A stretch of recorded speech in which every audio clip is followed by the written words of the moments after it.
Saludos queridos estudiantes, le doy la más cordial bienvenida a esta tercera sesión de clase que vamos a tener sobre lo que sería la sociedad industrial y la comunidad obrera. Es un tema muy interesante que vamos a avanzar y tratar de explicarlo de la mejor manera para que te pueda quedar claro a ti. En esta época de la que nosotros estamos hablando es la que incluye entre la primera y la segunda revolución industrial, donde hubieron varios cambios. Hemos hablado ya en las sesiones anteriores sobre cada uno de ellos y ahora vamos a hablar sobre la coyuntura en la cual ellos se encontraban y cómo se generaron cambios producto de estas revoluciones industriales que se generaron. En el aspecto social, se dividió todo en tres clases sociales muy claramente definidas. Lo que sería la clase alta de todos los que manejaban el dinero, grandes industriales, comerciantes, dueños de las empresas que se transformaron en una nobleza tradicional, que pudiésemos llamarlo así. Debajo de todos ellos estaban las clases bajas, donde estaban los proletarios, campesinos, jornaleros. Era la gran cantidad de personas que trabajaban dentro de estas industrias. Y al medio de ello teníamos justamente la que denominas como clase media, en la cual, bueno, teníamos los que podrías considerar ahora como los trabajadores profesionales, los cualificados, los que no eran obreros y que estaban, pero que no eran millonarios, sino daban algunos servicios que les permitía a ellos dentro de su profesión ir desarrollándose. Al mismo tiempo, la mujer estuvo luchando porque se respeten sus derechos de todo tipo, derecho de participar en la política, participar en la función de dirección, que pueda tener estudios y sea considerada como persona. Comenzaron a luchar mucho a la par de la situación de derechos laborales que se comenzaban a querer manejar o atender en ese momento. Entonces, pero ellas también lucharon en su debido momento en la búsqueda del valor igualitario con los varones. Es más, aquí vemos un extracto sobre un discurso muy importante que se hizo en 1873 por esta feminista Susan B. Anthony. Estamos hablando hace más de 150 años, más o menos, casi 150 años, desde cuando las mujeres comenzaron a buscar que por lo menos pudiesen votar, tomar decisiones. En esta época es a la que nosotros vamos a llamar de la época victoriana, porque es el periodo en el que la reina Victoria I estuvo gobernando pues Inglaterra, y justamente ahí en esa época y en Inglaterra se dio el mayor desarrollo industrial. Entonces es por eso que se denomina que es la época victoriana. ¿Y cómo era la sociedad y la moral en esta época? Bueno, pues la verdad es que eran bastante reservados todos, pero vivían un libertinaje también por escondido, a través de asistir a prostíbulos, que se comenzaron a crecer en gran cantidad, pero obviamente la moral tenía que mantenerse, era parte de lo que se desarrollaba en esta época.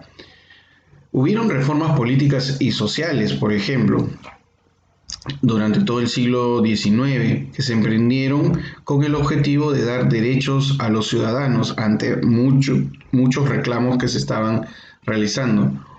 Hubieron muchas reformas y reformas de tipo políticas y sociales durante todo este tiempo que permitió gobernar de mejor manera a todos los ciudadanos ingleses, por ejemplo.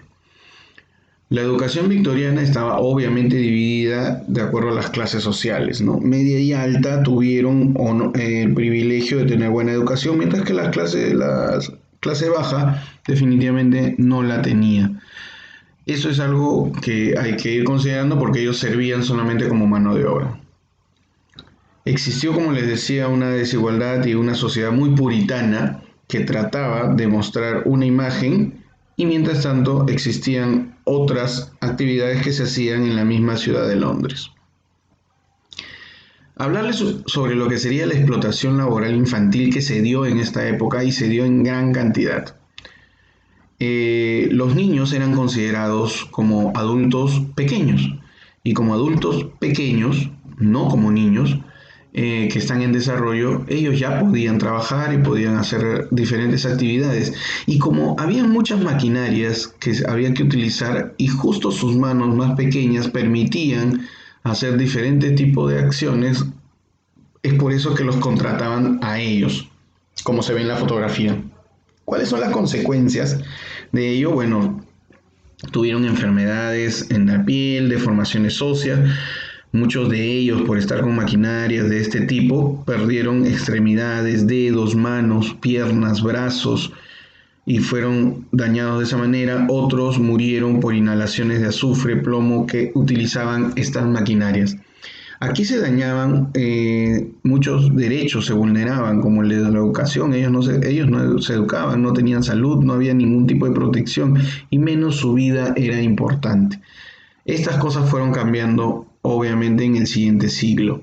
Como ustedes ven en esta fotografía, una gran cantidad de niños trabajando en una empresa de carbón con algunos adultos, ¿no? Pero eran considerados de esta manera adultos más pequeños. Esto también es importante que lo comencemos a hablar porque este problema de las grandes industrias generó que hayan gran cantidad de obreros, entonces todos ellos estuvieron luchando por hacer que sus derechos comiencen a existir y muchas ideologías comenzaron a surgir gracias a estas circunstancias, como por ejemplo el socialismo. Pero ya vamos a ir hablando un poco más de esas propuestas, pero estas surgen gracias a esas bajas condiciones laborales que tenían todas las personas y que los hacían esto producto de la industrialización, que trabajasen grandes jornadas por poco trabajo y en peores condiciones para poderlo realizar. Surgieron algunas ideas como por ejemplo el socialismo y el primero de los dos socialismos existentes fue el socialismo utópico. Este socialismo que aspiraba por cosas ideales, buenos, en que haya una sociedad justa, perfecta, ideal, gracias a que todos vamos a tener esa voluntad de pacíficamente darle todo a las demás personas para que no existan desigualdades. Bueno, con filantropía, ayuda solidaria, hoy en día le llamaríamos responsabilidad social. Bueno, esta época no era una época como para este idealismo, que es por eso que se llamó socialismo utópico, que se diferencia del socialismo materialista de Marx, que lo vamos a explicar a continuación. Pero también existió el anarquismo, el cual buscaba rechazar cualquier tipo de autoridad existente, abolir el Estado, que cada uno maneje como le parezca su vida y las actividades económicas, que decían que el mismo Estado no apoyaba y no ayudaba para que las personas puedan desarrollarse de buena forma.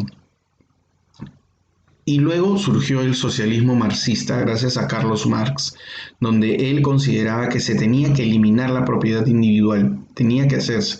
Las propiedades son colectivas, o sea que el Estado es el que tenía que administrarlos, ¿ok? Y que no solamente el Estado, sino las mismas personas a través de colaboración o cooperativismo.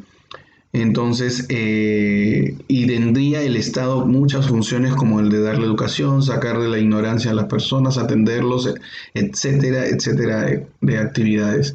Y es que este socialismo, por eso es que impera en gran cantidad, porque tiene un objetivo importante, que el Estado cumpla con muchas funciones que sí debe realizar. Pero la situación estaba de que el socialismo decía que había que retirar a los empresarios, que solamente lo tendría que manejar el Estado. Y la verdad es que es irse a otro extremo del que normalmente se estaba trabajando en ese momento. Los obreros fueron un movimiento sumamente grande en todos los países, comenzaron a crecer, dejamos mucho de ser agricultores para pasar a trabajar en las industrias, pero que siendo tan numeroso tenía problemas porque la paga era muy poca y no había quien defienda y el mismo Estado tampoco defendía a los trabajadores. Por eso es que ellos luchaban y hacían huelgas, plantaban y no trabajaban con el objetivo de conseguir una mejor remuneración o un mejor estatus. El movimiento obrero va a nacer gracias a la revolución industrial, básicamente porque se buscaba mejores condiciones de vida y generó una revolución liberal porque se excluyó justamente a la clase obrera de lo que serían las decisiones políticas. Entonces se comenzaron a mover ellos gracias a estas ideologías y crearon organizaciones como son las internacionales de trabajo, primera, segunda y tercera, en diferentes años, que son organizaciones mundiales de varios países, ¿ok? Organizaciones de trabajadores que se juntaban para hacer valer sus derechos. La primera va a surgir en 1864, luego va a haber otra segunda en 1889 y de ahí vamos a pasar hasta 1919, ¿ok? Donde después surge la Internacional Socialista de 1923, donde básicamente era socialismo en ese caso. El movimiento feminista subsistía a través del tiempo. Ahí surgieron algunas ideologías o acciones muy importantes de parte de los trabajadores. Por ejemplo, el cartismo, que era un movimiento de personas que demandaban, de trabajadores obreros, que demandaban cartas solicitando cambios estructurales y de derechos. El ludismo, que fue las acciones de destrucción de diferentes materiales en las empresas, y teníamos el sindicalismo, que era la organización o asociación de las personas para defender sus derechos hacia los empleadores. ¿Ok? En 1902 se fundó la Federación Internacional de Sindicatos, o sea, todos los sindicatos que se habían ido reuniendo. Bueno, hemos hablado sobre las internacionales obreras y que, bueno, se fueron desarrollando gracias al manifiesto comunista de Carlos Marx y de Engels por los años de 1848 que comenzaron a adherirse. Tanto es así que Carlos Marx redactó el primer manifiesto de inauguración de la primera internacional de trabajo. También hubo una doctrina social de la Iglesia dedicada a lo que sería el aspecto laboral, donde buscaba que se valore la dignidad de la persona humana, se busque el bien común, hay una encíclica que se redactó justamente para el trabajo, y bueno, ellos aspiraban a que haya algún tipo de igualdad, justamente poniéndonos de acuerdo entre todas las personas. Pero al igual que hubo trabajo en esta época victoriana, también se desarrollaron corrientes artísticas en este siglo XIX. La primera de ellas es el romanticismo. El romanticismo tiene una característica especial, que es mostrar justamente acciones heroicas, actividades, batallas, que en momentos especiales que demuestran esa fiereza o esa hidalguía que tenían las personas a través de la lucha en estos momentos. Por eso hay fotografías acá que te estoy colocando para que tú puedas observar más o menos las características de lo que sería el romanticismo.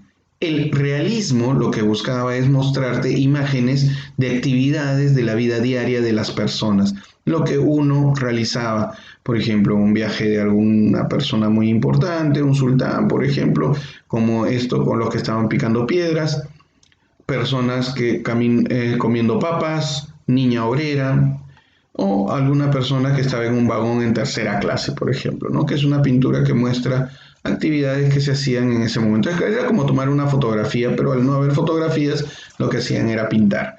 Y el impresionismo era dejar llevarnos por una imagen recreada de forma fantástica, ¿no? Como la que nosotros podamos ver con técnicas especiales de difuminado que se comenzaron a desarrollar en esta época.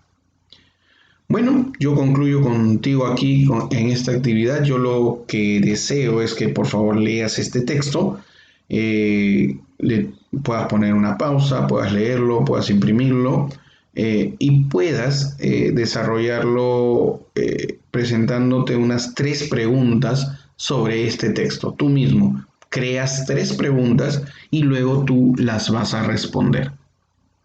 Segunda parte de la actividad es que escribirás en este cuadro ejemplos cotidianos y concretos sobre cada palabra durante la época de la Revolución Industrial. Conceptos sobre industrialización, burguesía, proletariado, socialismo, anarquismo, nacionalismo. Un ejemplo que tú puedas encontrar que demuestre que hubo industrialización. ¿Qué ejemplo podría demostrar sobre la burguesía? Dejo mucho de tu criterio para que puedas desarrollar esta tarea de la mejor manera. Me despido de ti deseándote lo mejor y nos vemos más tarde, por favor, para que juguemos Kahoot.